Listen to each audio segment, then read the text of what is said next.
Well, hey, welcome back to the third episode of Fact or Fairytale. As we have been exploring evidence of the resurrection, we've already looked at and dismantled three anti-resurrection theories, and today we're going to look at a couple more. So let's begin with objection number 4. It's the wrong tomb theory. Basically, this theory says that, what if the disciples just simply went to the wrong tomb? I mean, after all, it was early in the morning when these exhausted, emotionally drained, and psychologically jaded disciples saw a tomb which looked like Jesus' tomb. It was empty. They jumped for joy. They thought that he was alive, and the rest is history. But the problem is this wasn't just a little execution. This was a big deal, and there were a lot of extra people in town that could witness events and locations. And so people would have known where the right tomb was. Also, Jesus was buried in the tomb of Joseph of Arimathea, and he would have certainly pointed out that they had gone to the wrong tomb. I mean, Joe would know where his own tomb was. And it was a reusable tomb. It was a family tomb. Multiple people would be buried in there. So, and if there was a wrong tomb, then that also means that there was a right tomb. And that means that there was a body somewhere.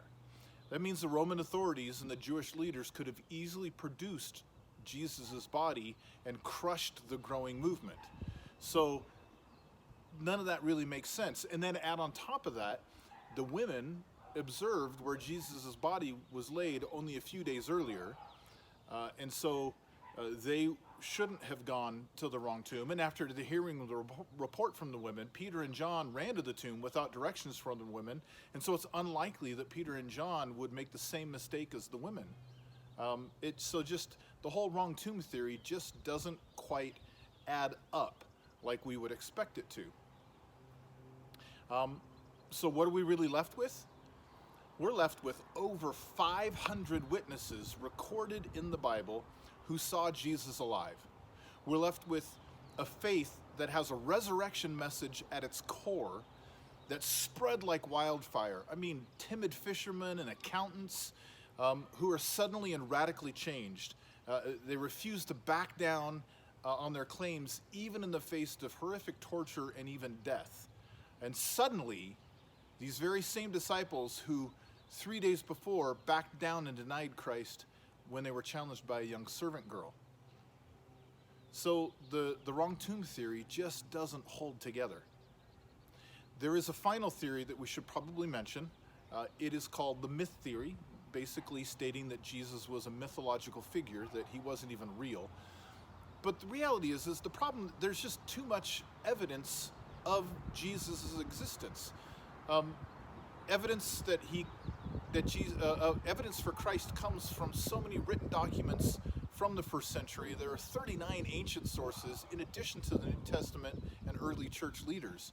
And there was an early church statement of faith that was probably written 8 to 15 years after the death of Jesus. And within this creed, it states that Jesus was buried, that he rose again on the third day, according to scriptures. And you find that in 1 Corinthians 15. Most critical historians agree that documents take more than 20 years to become corrupted by mythological development because memories would remember the truth. The myth doesn't have a chance to form until at least 20 years later. Well, that really closes out our journey through the anti-resurrection theories. Tomorrow, we'll dig into more evidence that exists out there for us to consider as we kind of continue this journey through the question, is the resurrection fact or fairy tale? So until then, know that we miss you and love you, and just God bless. Have a great day.